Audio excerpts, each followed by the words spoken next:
Yosef, tersangka pembunuhan Tuti Suhartini dan Amalia Mustika Ratu di Subang, Jawa Barat, ternyata tengah terlilit utang.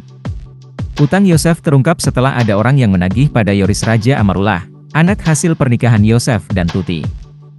Orang tersebut mendatangi rumah dan bertemu istri Yoris. Ditelepon sama istrinya, katanya nagih utang Pak Yosef, kata pengacara Yoris, Leni Anggraeni dikutip dari YouTube Diskursusnet. Nominal hutang Yosef pun terbilang fantastis. Sebesar 55 juta rupiah, terang Leni. Selain itu, disebutkan dalam perjanjian itu jika Yosef meminjam uang pada tanggal 6 Maret 2023 dan akan dikembalikan pada tahun 2024 mendatang.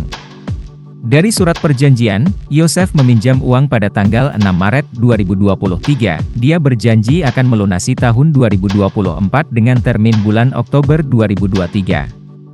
Saya baca di perjanjian surat pernyataan hutangnya, kata Leni. Sementara itu terungkap pula fakta jika Yosef menjanjikan membayar utang menggunakan dana BOS. Sebab, sebelumnya Yosef bekerja sebagai kepala sekolah di Yayasan Bina Prestasi Nasional. Alasannya menagih ke Yoris karena tersangka Y sudah dipenjara, akhirnya nagih ke Yoris. Karena Yoris memegang sekolah yang mencairkan uang di sekolah, karena Y janji bayar utang dengan dana BOS. Dana BOS bukan untuk bayar hutang, itu buat operasional sekolah, jelas Leni menirukan ucapan Yoris. Perlu diketahui pasca kasus Subang, Yosef langsung menjabat sebagai Ketua Yayasan Bina Prestasi Nasional. Yosef menggeser Yoris yang awalnya Ketua Yayasan, kini menjadi Kepala Sekolah.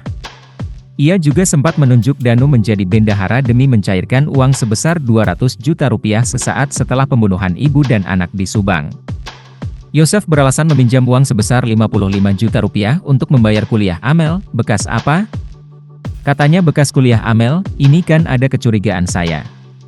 Lucunya itu buat kuliah Amel kan udah meninggal 2021, ini hutangnya 2023 Maret. Apa ya ini uangnya untuk kuliah orang yang meninggal, kata Leni. Penagih utang bahkan sampai melontarkan ancaman. Ia mengancam akan membongkar borok sekolah bila utang Yosef tak dilunasi. Sampai ada yang mengancam, saya bongkar sekolah bahwa yayasan Bapak pakai dana BOS sedangkan siswanya sedikit. Yoris gak takut, silahkan aja, saya punya pertanggungjawabannya, kata Leni Anggraeni. Yoris sendiri menolak membayarkan utang ayahnya. Ia justru berharap bila memang terbukti bersalah agar ayahnya dihukum mati. Jangankan mau bayar utangnya, yang ada juga kalau bisa dihukum mati. Boro-boro mau bayarin hutang, kata Leni. Hutang ini pun menjadi kecurigaan Yoris atas alokasi dananya. Uang 55 juta rupiah ini untuk apa nih, katanya. Kecurigaan lain adalah penagih hutang mengaku tetangga Yosef di Cijengkol. Bila memang benar, mengapa tidak menagih sebelum Yosef dipenjara? Orang ini tetangganya di Cijengkol. Selama ini kemana saja, kenapa nagihnya gak ke sana, rumah Yosef dan istri muda, katanya. Selain itu ia curiga mengapa harus menangis pada Yoris.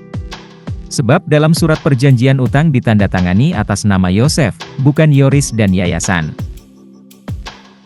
Dalam surat tidak ada nama Yoris dan yayasan, namanya tersangka yang tanda tangan, kenapa harus ditagih ke Yoris, kata Leni Anggraeni.